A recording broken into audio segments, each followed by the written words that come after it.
الدين. بسم الله الرحمن الرحيم. رب اشرح لي صدري ويسر لي أمري واحلل عقدة من لساني يفقه قولي. أما بعد السلام عليكم ورحمة الله وبركاته.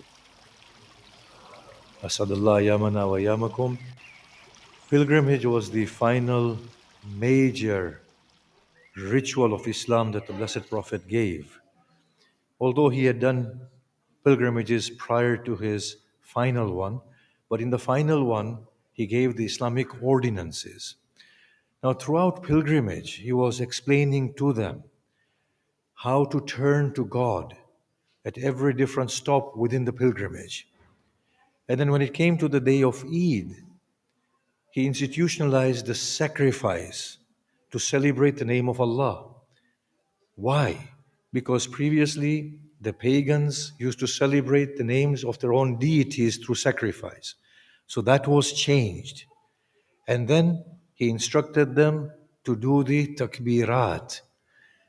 What he was saying here was that the whole entirety of his mission was to do with acquainting people with one authority, and that is Allah subhanahu wa ta'ala.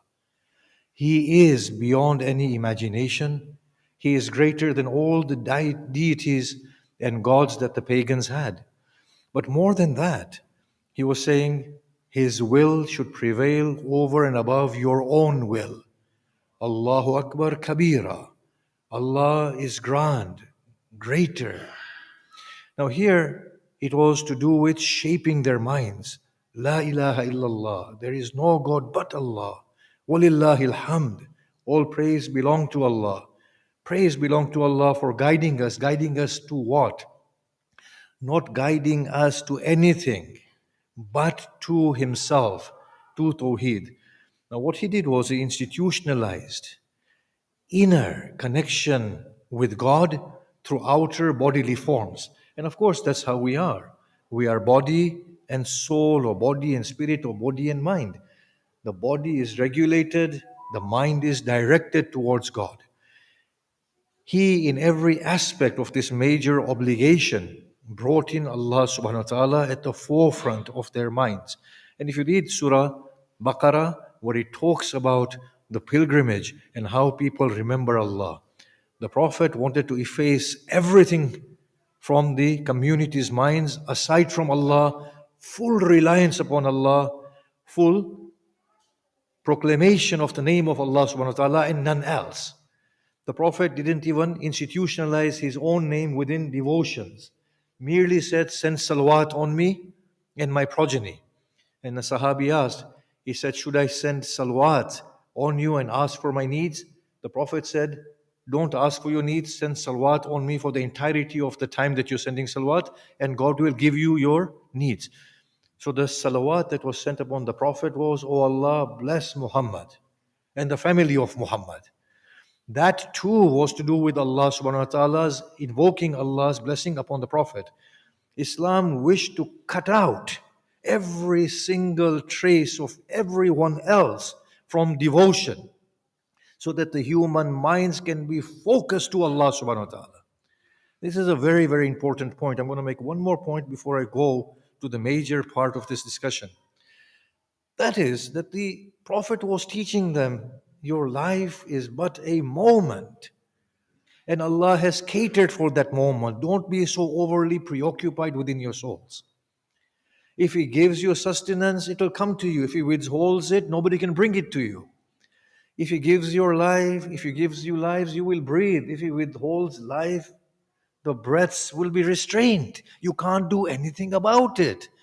Rely on Allah subhanahu wa ta'ala. Try your best to earn your livelihood, to better your situation. But in all of that striving, rely upon Allah, because the final decision and discretion is with God. Be content with God. He was removing us from the concerns of this life. So the first thing is concern from other than God. Second thing is concern from our own psychological preoccupations and fears. Removed. In other words, the Blessed Prophet was freeing the community, both ideologically, emotionally, and spiritually, from everything other than God. Be aligned with God. It's a moments of life, and you will die and you will go. Now, in this respect, he gave something quite profound. He said, look, call unto Allah at every breath. Even when you are picking up your staff, ask Allah's assistance. Now, that practice became so ingrained within the community that no matter what they would do, they would invoke Allah. And it became a part of their lifestyle. If somebody would die, they would say, Inna lillahi wa inna ilayhi raji'un. As simple as that. They would grieve, they would cry, but at the end of the day, they would say, Inna lillahi wa inna ilayhi raji'un. Fine. If they received something, they would say, Alhamdulillah. These are very simple things.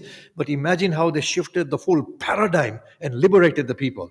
When they would eat something, they would say, Bismillah. And Allah laka shukr. At the end, they would say, Alhamdulillah, Allah laka shukr. When somebody would say to them in a quarrel, Ittaqillah, fear God, they would stand back even if they were right. Because the name of my Lord has been invoked. I cannot speak henceforth, even if I am on the right, but the name of my Lord has been mentioned. This is the level at which the reverence of Allah subhanahu wa ta'ala was brought within their souls. Now, when they used to face the enemies in battle, they would say, La quwwata illa billah. There is no strength save with Allah subhanahu wa ta'ala. And God says in the Quran, if you die, then the ridwan min Allah and the reward is far better for you. And indeed to Allah you will come. So they lost fear of death. They were liberated in their minds, in their emotions, spiritually. They saw life as a passage to God. This is how finely refined they became. Now comes the point. When I go to the court, I invoke Allah. Be with me. Help me through this difficult case. I am at fault. Bring clemency in the mind of the judge so that he deals with me gently. If I'm due a punishment, allow me to bear my punishment. I've made a wrong decision. I will suffer financially, but oh God, pick me up again. We invoke God, don't we? At every level of our need. Do we or do we not? This is what we are supposed to do. This is what a Muslim is supposed to do, the muwahid. We face an enemy. We invoke God. We face a difficult situation at home. We invoke God. I've been invoking God for the last 30 years in this place due to bankruptcy. But He has always come to aid. We always invoke God. Think about what I'm going to say next very, very carefully. Think about this.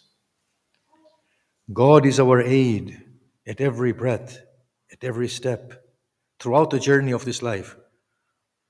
But then when we breathe our last, where does God go? Where does God go? Isn't this amazing? Then we ask the Prophet and his family to help us against God. Think about it. There's crisis in there. There are crises in our heads.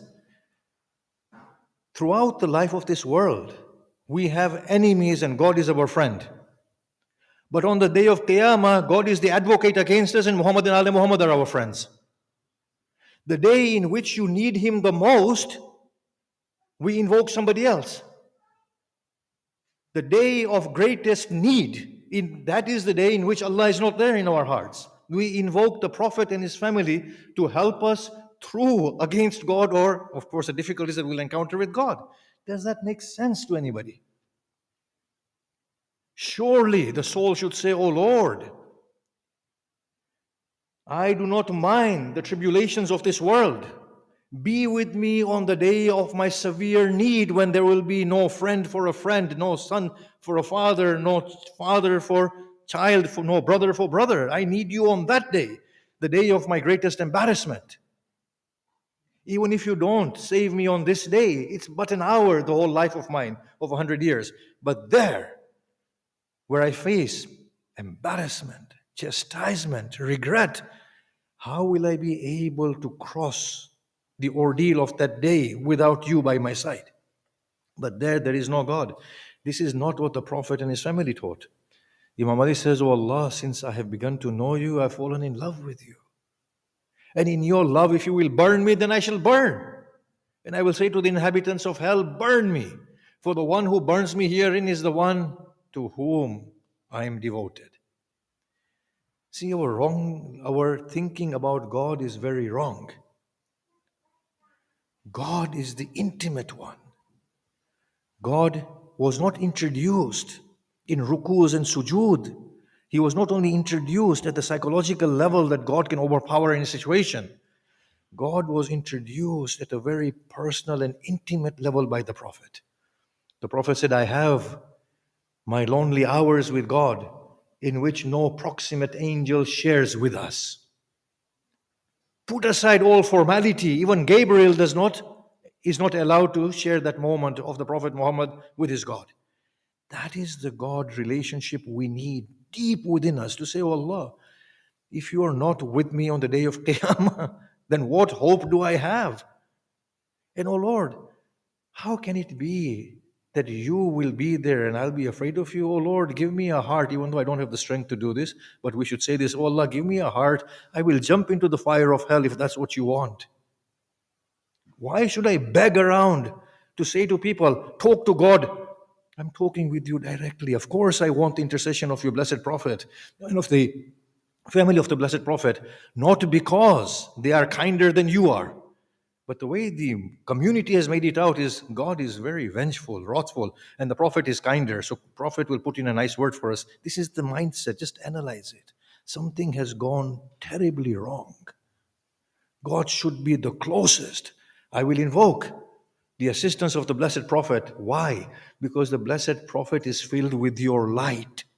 For me, calling on to the blessed Prophet is like for me calling on to your name, not anybody other than you. That is how I see the blessed Prophet and his family. The radiance of your beauty. So here it is. You see, when the judge is the father as well, the sentiment is different. Can you see that? When you know that you have that beautiful, tender, loving relation, sit there and dispense with justice. That is his rule because that was the pact that you made. So he will. But the judge doesn't hate you. You can plead to the judge from within there, for he listens to that beyond his role as a judge. That is how we need to be with God. You are my parent. You are my friend. You are my ally. You are my support. You are my companion. You are my protection. You are the cave to which I retreat. You are the one who picks me up when I fall, when I have fallen down. How can you abandon me on my day of need? Oh Lord, you are Lord. You are the judge. You dispense with justice. But I plead to you, not as a creature to his Lord, but as a lover to the beloved, a friend to another. That is the proximate relationship we need to have with God. You see, the very fact that we are perplexed by death shows that we are not finding God deep within us. Look at the example of the blessed Hussein. He radiates when he's being beheaded. He radiates. Which God has he found? That is the God that is available for one and all. I don't think Imam Hussein was in a position where he cared about paradise anymore, the sort of paradise that we yearn, or he had any fear in his soul left of hell at that point when he is radiating with the light of God. That is the light we need to have. Now, we need to have confidence in our God. We really, really do need to have confidence in our God. As we have confidence in our mothers, we need to have confidence in our God. And with that confidence, move forward in the journey of life so that every step, every breath can become meaningful and bring greater light to our souls. Can we pray Surah Fatiha for all the dear, beloved marhumin that we have lost over the year? May Allah subhanahu wa ta'ala be pleased with them and raise them in their ranks of proximity with His beloved self and with the beings of the Blessed Prophet and his family. Al-Fatiha.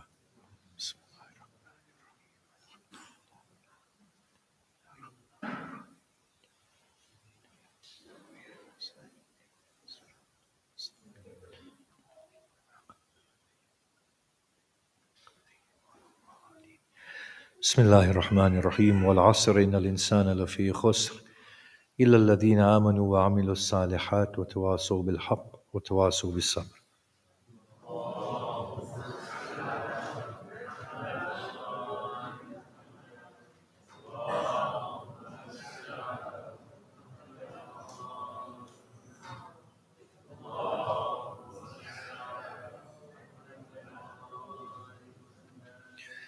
بسم الله الرحمن الرحيم الحمد لله رب العالمين والصلاة والسلام على أشرف الأنبياء والمرسلين وآله الطيبين الطاهرين أما بعد السلام عليكم ورحمة الله وبركاته.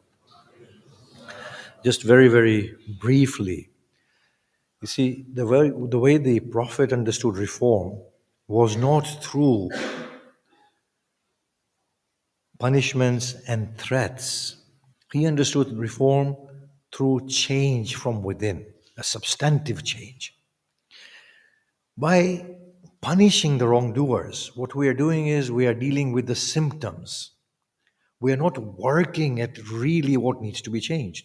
So I often say to people who say, we should fight against this nation for oppressing the Muslims. And I would always say, yes, I have advocated that, but it doesn't work.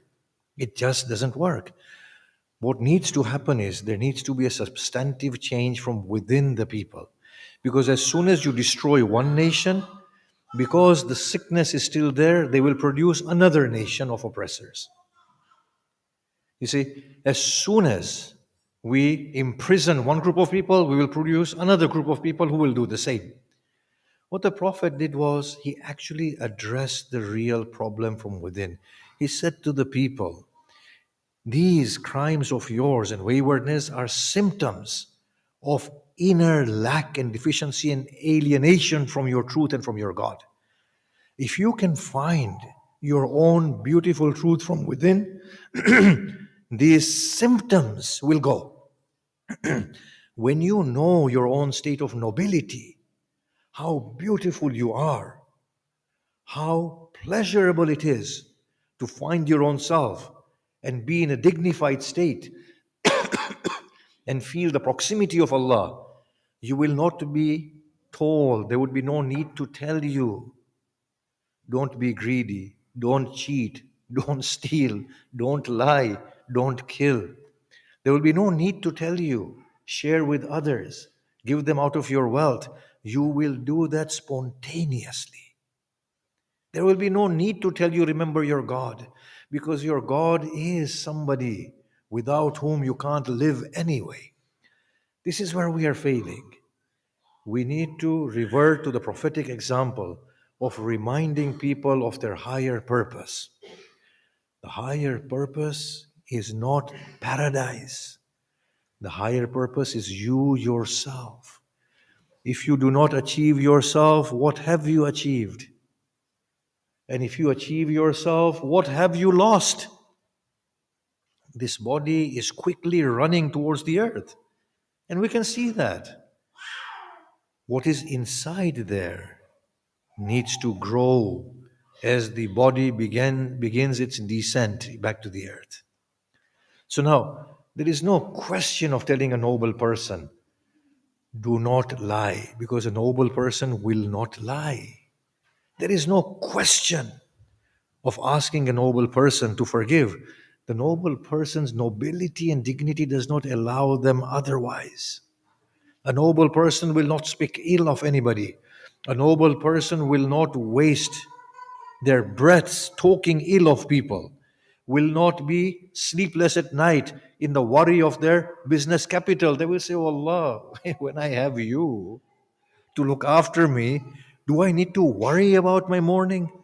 If you bring the morning to me and I open my eyes and breathe again, then surely you will supply my sustenance to me. And if you wish to keep my eyes shut, then there is no question of me worrying about my tomorrow.